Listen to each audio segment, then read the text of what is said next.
નમસ્કાર વિદ્યાર્થી મિત્રો, કેમ છો? આજે આપણે પાઠ નંબર 5 ભારતનો વિજ્ઞાન અને ટેકનોલોજીનો વારસો વિશે શીખવાના છીએ, જેની અંદર આપણે અગાઉ વિજ્ઞાન અને ટેકનોલોજીનું મહત્વ સમજી ચૂક્યા છીએ. આ સિવાય ભારતે વિજ્ઞાનના ટેકનોલોજીના ક્ષેત્રની અંદર જે પ્રગતિ કરી હતી તેની માહિતી શીખ્યા હતા. હવે બીજા 5 ટોપિક છે. સૌથી પહેલા પ્રાચીન ભારતીય ધાતુ વિદ્યા ક્ષેત્રે સાધેલી પ્રગતિ. આપણે આગળ શીખી ચૂક્યા કે ભારતના ઋષિ મુનિઓએ વિજ્ઞાનના જુદા જુદા જે વિષયો છે, ધાતુ વિદ્યા છે, રસાયણ શાસ્ત્ર છે, શલ્ય ચિકિત્સા છે, પછી વૈદિક વિદ્યા છે, ખગોળશાસ્ત્ર છે, જ્યોતિષશાસ્ત્ર છે, ગણિત શાસ્ત્ર છે, વાસ્તુશાસ્ત્ર છે, આવા જુદા જુદા વિષયો પર ખૂબ સંશોધનો કરી અને દુનિયાને અને ભારતને બહુ મોટી ભેટ આપેલી છે. અને એના સંદર્ભમાં આપણે ધાતુ વિદ્યાના ક્ષેત્રે આપણે કઈ પ્રગતિ સાધી છે એના ઉદાહરણો પરથી આપણે સ્પષ્ટ કરી શકીશું. તો ધાતુ શિલ્પો ભારતે જે પ્રાચીન સમયથી ધાતુ શિલ્પોની કલા ભારતીય સંસ્કૃતિની અંદર જોવા મળેલી છે. અને એનું પહેલું ઉદાહરણ મેં બતાવેલું છે કે આપણે જે સિંધુકીની સંસ્કૃતિ, એનું જે નગર મળ્યું છે, હડપ્પીય સંસ્કૃતિ જેને કહીએ છીએ, એ નગરમાંથી જે અવશેષો પ્રાપ્ત થયા છે તેમાં ધાતુની નર્તકીની પ્રતિમા અથવા તો કાંસાની નર્તકીની પ્રતિમા એ એનું ઉત્તમ ઉદાહરણ છે. એટલે 5000 વર્ષ પહેલા ધાતુ વિદ્યાનું ભારતના લોકો પાસે જ્ઞાન હતું, તેનો ઉપયોગ થતો હતો, તે આ ઉદાહરણ પરથી આપણે સ્પષ્ટ કરી શકીએ છીએ. બીજું ઉદાહરણ કે તે પછી ભારતની અંદર ગ્રીકો, શકો, કુષાણો, હુણો, પલ્લવો અને અનેક યુએજી વિદેશી પ્રજાઓ આવેલી છે. એમાંથી કુષાણ વંશના જે રાજા છે, એ રાજાના સમયમાં ભગવાન બુદ્ધની પ્રતિમા જે તક્ષશિલામાંથી મળી આવેલી છે. આપણે જે પ્રાચીન વિદ્યાપીઠ કહેવાતી તક્ષશિલા, એ તક્ષશિલામાંથી ભગવાન બુદ્ધની પ્રતિમા કયા વંશના રાજાઓના સમયમાં? કુષાણ વંશના રાજાઓના સમયમાંથી મળી આવેલી છે. એનો અર્થ એ થયો કે આ બંને જે મૂર્તિઓ, પ્રતિમાઓ મળી છે, એ પ્રતિમાઓ પરથી સ્પષ્ટ થાય છે કે ભારતમાં પ્રાચીન સમયે બૌદ્ધ ધર્મનો પ્રચાર છેક તક્ષશિલાથી માંડીને પૂર્વની અંદર નાલંદા વિદ્યાપીઠ, પશ્ચિમમાં વાયવ્ય સરહદે તક્ષશિલા છે, પૂર્વ સરહદે નાલંદા વિદ્યાપીઠ છે, અને આપણા ગુજરાતની પશ્ચિમ સરહદે વલ્લભી વિદ્યાપીઠ છે. આ આખા વિસ્તારમાં બૌદ્ધ ધર્મનો પ્રચાર ખૂબ સારી રીતે થયો હશે. એ બધી આ વિદ્યાપીઠની અંદરથી મળી આવેલા જે ધાતુ શિલ્પો છે એના પરથી કહી શકાય છે. ત્યાર પછી 10મી 11મી સદીની અંદર પુષ્કળ ધાતુ શિલ્પો બનવાની પરંપરા શરૂ થઈ છે. અને એ પરંપરા, એ પૂરજોશમાં ધાતુ શિલ્પો જે બન્યા છે તેની અંદર દક્ષિણ ભારતના ચોલ વંશના જે રાજાઓ છે, એ ચોલ વંશના રાજાઓએ ખૂબ મોટી સંખ્યામાં ધાતુ શિલ્પો બનાવ્યા છે. કઈ સદીની અંદર? તો કે 10મી અને 11મી સદીની અંદર. તમે આગળ શીખી ચૂક્યા કે દક્ષિણ ભારતની અંદર ઘણા બધા જે રાજાઓ છે, ચોલ વંશના, પલ્લવ વંશના રાજાઓ હોય કે પછી કુષાણ વંશના રાજાઓ હોય, એ બધા રાજાઓએ આ સમયની અંદર ધાતુ શિલ્પો બનાવેલા છે. આ સમયમાં તૈયાર થયેલું, ચોલ રાજાઓના સમયમાં તૈયાર થયેલું, આપણે જેને નૃત્યના દેવ કહીએ છીએ, એ મહાદેવ નટરાજ, શિવનું જન્મખ્યાત શિલ્પ પ્રાચીન ભારતની ધાતુ વિદ્યાનો શ્રેષ્ઠ નમૂનો છે. એટલે કદાચ વિકલ્પમાં પૂછી શકે કે જે ધાતુ વિદ્યા જે છે, એ ધાતુ વિદ્યાનો શ્રેષ્ઠ નમૂનો કયો છે? તો કે મહાદેવ નટરાજ, શિવનું શિલ્પ છે. એ શિવનું શિલ્પ આજે પણ એ ચેન્નઈના સંગ્રહાલયમાં સંગ્રહાયેલું છે. આપણે જેને મ્યુઝિયમ કહીએ છીએ, એ મ્યુઝિયમ ચેન્નઈ, તમિલનાડુ રાજ્યની અંદર આવેલું છે. અને ત્યાં એ ધાતુ શિલ્પ, નટરાજનું શિવનું શિલ્પ સંગ્રહાયેલું છે.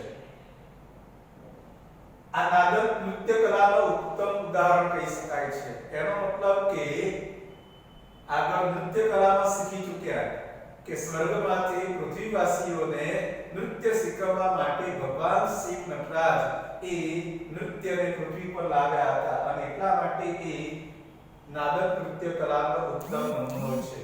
આ સિવાય ચેન્નઈના સંગ્રહાલયમાં સંગ્રહાયેલું ધનુર્ધારી રામનું જે શિલ્પ છે એ ધનુર્ધારી રામનું શિલ્પ પણ જાણીતું છે. એટલે ચેન્નઈના સંગ્રહાલયમાં બે શિલ્પો છે. એક છે મહાદેવ નટરાજ શિવનું શિલ્પ અને ધનુષધારી રામનું શિલ્પ એ ત્યાં આવેલું છે. આ સિવાય ગુપ્ત રાજાઓના સમયની અંદર સારનાથમાં પ્રાપ્ત થયેલી ભગવાન બુદ્ધની પ્રતિમા, નાલંદા અને સુલ્તાનગઢમાંથી મળી આવેલી ભગવાન બુદ્ધની તામ્ર મૂર્તિઓ અને મથુરાના જે જૈન પ્રતિમા જે કહેવાય છે, જે તીર્થંકરો થઈ ગયા એમની જે પ્રતિમાઓ મૂર્તિઓ બની છે એ બધા જ ધાતુ વિદ્યાના શ્રેષ્ઠ નમૂના છે.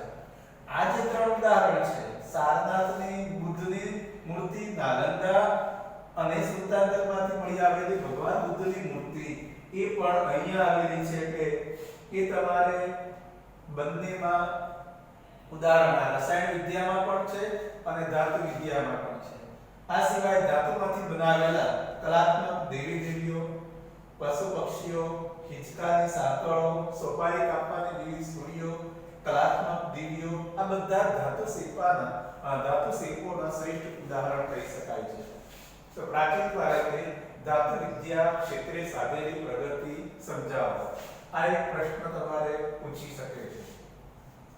હવે બીજો એક પ્રશ્ન, ધાતુ સાથે રસાયણ વિદ્યા પણ સાથે જોડાયેલી છે. આપણે સ્વાભાવિક રીતે તમારે રસાયણ વિદ્યા જે છે એ રસાયણ વિદ્યા પૂછાય તો કે પ્રાચીન ભારતે રસાયણ વિદ્યામાં સાધેલી પ્રગતિ સમજાવો, અથવા આ પ્રશ્ન બીજી રીતે પણ પૂછી શકે, બૌદ્ધ આચાર્ય નાગાર્જુન એના વિશે માહિતી આપો. ત્રીજું એમ પૂછી શકે, રસાયણ શાસ્ત્રી તરીકે બૌદ્ધ આચાર્ય નાગાર્જુનનો પરિચય આપો. તો એ પ્રશ્ન જે છે એમાં થોડા ટોપિકને બાદ કરવાના છે, બાકીના એ નાગાર્જુનને જે વિદ્યાઓ શરૂ કરી હતી રસાયણ ક્ષેત્રની, તો એ બધી બાબતો એની અંદર સામેલ કરવાની છે. એટલે આ બે ત્રણ રીતે પૂછી શકે છે. રસાયણ વિદ્યાના આચાર્ય તરીકે નાગાર્જુનનો પરિચય આપો, અથવા પ્રાચીન ભારતીય રસાયણ વિદ્યાના ક્ષેત્રે સાધેલી પ્રગતિ. બોર્ડની પરીક્ષાની અંદર આ બે ગુણની અંદર પ્રશ્ન પૂછાઈ ચૂક્યો, 5 ગુણની અંદર પૂછાઈ ચૂકેલો છે. રસાયણ શાસ્ત્ર એક પ્રયોગાત્મક વિજ્ઞાન છે. હવે મેઈન છે, કદાચ વિકલ્પમાં પૂછી શકે ઓબ્જેક્ટિવમાં કયું શાસ્ત્ર પ્રયોગાત્મક વિજ્ઞાન છે, તો રસાયણ શાસ્ત્ર એક પ્રયોગાત્મક વિજ્ઞાન છે.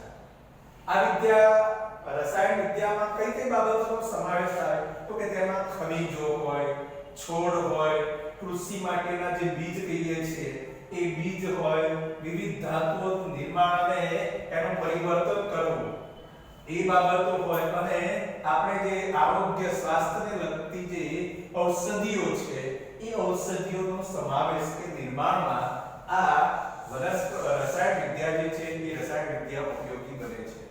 કઈ 5 બાબતો થઈ? ખનિજો, છોડ, કૃષિ માટેના બીજ, વિવિધ ધાતુઓનું નિર્માણ અને તેમાં પરિવર્તન, અને સ્વાસ્થ્ય માટેની જરૂરી ઔષધિઓ. આ પાંચે વસ્તુઓના નિર્માણમાં રસાયણ વિદ્યા જે છે એ ઉપયોગી બને છે. હવે આપણે રસાયણ વિદ્યા ક્ષેત્રે પ્રાચીન ભારતે કઈ પ્રગતિ સાધી છે, તો નીચે પ્રમાણે પ્રગતિ સાધી છે લખીએ. નાલંદા વિદ્યાપીઠના બૌદ્ધ આચાર્ય નાગાર્જુન વનસ્પતિ ઔષધિઓની સાથે સાથે રસાયણ ઔષધો વાપરવાની ભલામણ કરી હતી. એનો અર્થ એ થયો કે પ્રાચીન સમયની અંદર આપણા આરોગ્ય માટે, તંદુરસ્તી માટે કે સ્વાસ્થ્ય માટે, રોગોનું નિવારણ કરવા માટે માત્ર શાનો ઉપયોગ થતો હતો? વનસ્પતિ ઔષધિનો. પરંતુ આચાર્ય નાગાર્જુને એ રસાયણ વિદ્યા જે છે એ રસાયણ વિદ્યાનો ગહન ઊંડો અભ્યાસ કર્યો, અને એ અભ્યાસને અંતે રસાયણ ઔષધો પણ આપણે ઔષધિ તરીકે વાપરી શકીએ છીએ એવી ભલામણ એમણે કરેલી છે. આ પહેલી વાત. બીજી વાત, માત્ર તમને આચાર્ય નાગાર્જુનનો પરિચય આપો એવો પ્રશ્ન પૂછાય તો અહીંયાથી તમારે શરૂઆત કરો. તેમને ભારતીય રસાયણ શાસ્ત્રના આચાર્ય માનવામાં આવે છે. રસાયણશાસ્ત્રના આચાર્ય કોને માનવામાં આવે છે? નાગાર્જુનને. તેમણે બે ગ્રંથો લખ્યા છે, એક રસ રત્નાકર અને બીજું છે આરોગ્ય મંજરી. આ બંને જે ગ્રંથો છે એ ગ્રંથો રસાયણ વિજ્ઞાન ક્ષેત્રે લખેલા છે અને એ બધા ગ્રંથોમાં જે કંઈ રસાયણ વિજ્ઞાનને લગતી અને પ્રાચીન આપણી વિદ્યાઓને લગતી માહિતી એની અંદર આપેલી છે. પારાની ભસ્મ કરીને ઔષધ તરીકે વાપરવાની શરૂઆત આચાર્ય નાગાર્જુને કરી હોય તેમ મનાય છે. લોહ તત્વ, સોમલ તત્વ, પારાની ભસ્મ આ બધાનો ઔષધિ તરીકે વાપરવાની શરૂઆત કોણે કરી છે? બૌદ્ધ આચાર્ય નાગાર્જુને. આ સિવાય નાલંદા વિદ્યાપીઠે રસાયણ વિદ્યાના અભ્યાસ અને સંશોધન માટે પોતાની એક અલગ રસાયણ શાળા અને ભઠ્ઠીઓ બનાવી હતી. આજે તો તમે જોઈ શકો છો કે વિજ્ઞાન અને સાયન્સ ફેકલ્ટીમાં જતા વિદ્યાર્થીઓ એ 9મા 10મા ધોરણ સુધી તો વિજ્ઞાનનો પ્રયોગ કેવી રીતે કરી શકાય એની કોઈ માહિતી જ નથી હોતી. અરે 11 12 ની અંદર પણ એવી કોઈ પણ માહિતી નથી હોતી. પરંતુ એ સમયે નાલંદા વિદ્યાપીઠની અંદર વિદ્યાર્થીઓ જે અભ્યાસ કરવા માટે આવે તો એમને રસાયણ વિદ્યાનું જ્ઞાન પૂરતું મળે તેના માટે અલગ લેબોરેટરી હતી. રસાયણ શાળા એટલે શું કહેવાય? લેબોરેટરી છે. અને બીજું કે ધાતુ વિજ્ઞાનનું જ્ઞાન મળે એટલે શું આપ્યું છે?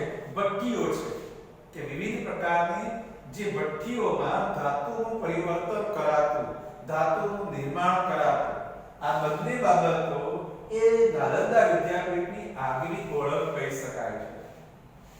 રસાયણશાસ્ત્રના ગ્રંથોમાં કેટલીક બાબતો છે તો કે મુખ્ય રસ, ઉપરસ, 10 પ્રકારના વિષ અને વિવિધ પ્રકારના ક્ષાર અને ધાતુઓની ભસ્મનું વર્ણન કરવામાં આવ્યું છે.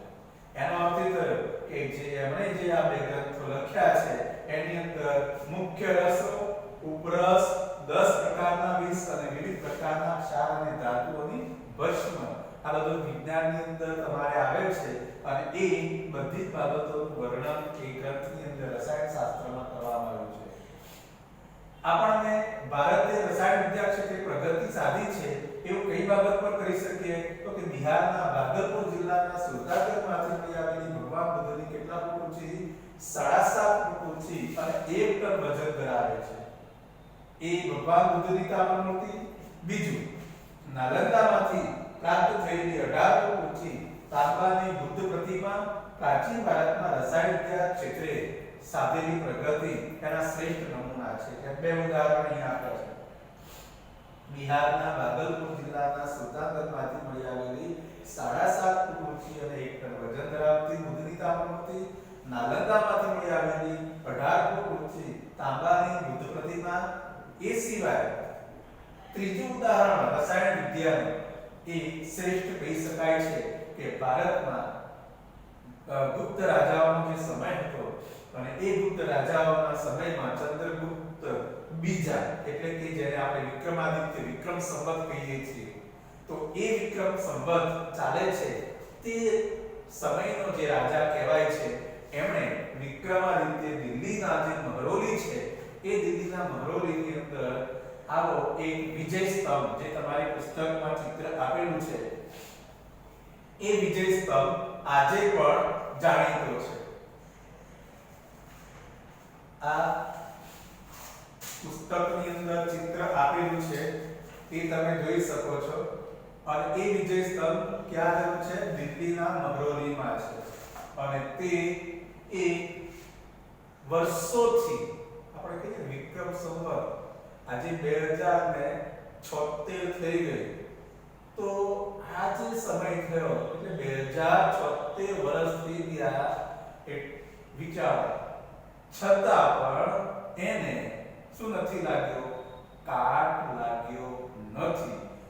અનેક વર્ષો સુધી ગરમ ઠંડી એટલે કે ટાઢ તડકો અને વરસાદ જીવ્યા છે તો પણ એ સ્તંભને કોઈ પણ પ્રકારનો કાટ નથી લાગ્યો. એનો અર્થ એ થયો કે એ સમયે ધાતુ અને એમાં રસાયણો ઉમેરીને આ જે રસાયણ વિદ્યાનો જે સ્તંભ બનાવ્યો છે ધાતુ અને રસાયણોનો મિશ્રણ કરીને એ એક અદ્ભુત કહી શકાય છે.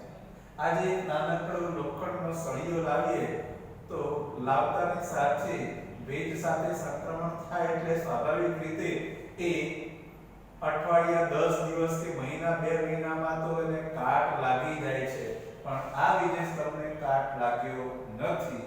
એ ધાતુ વિદ્યાનું એક ઉત્તમ ઉદાહરણ કહી શકાય છે. આપણા માટે રસાયણ વિદ્યા જે છે એનું આશ્ચર્યજનક બાબત પણ કહી શકાય છે. તો પ્રાચીન ભારતે રસાયણ વિદ્યા ક્ષેત્રે સાધેલી પ્રગતિ બોર્ડની પરીક્ષાની અંદર આ પ્રશ્ન પૂછાઈ ચૂક્યો છે. એટલે દરેક વિદ્યાર્થીઓ આ પ્રશ્નને ચોકલેટ પાકો કરી દેવો. હરિઓમ.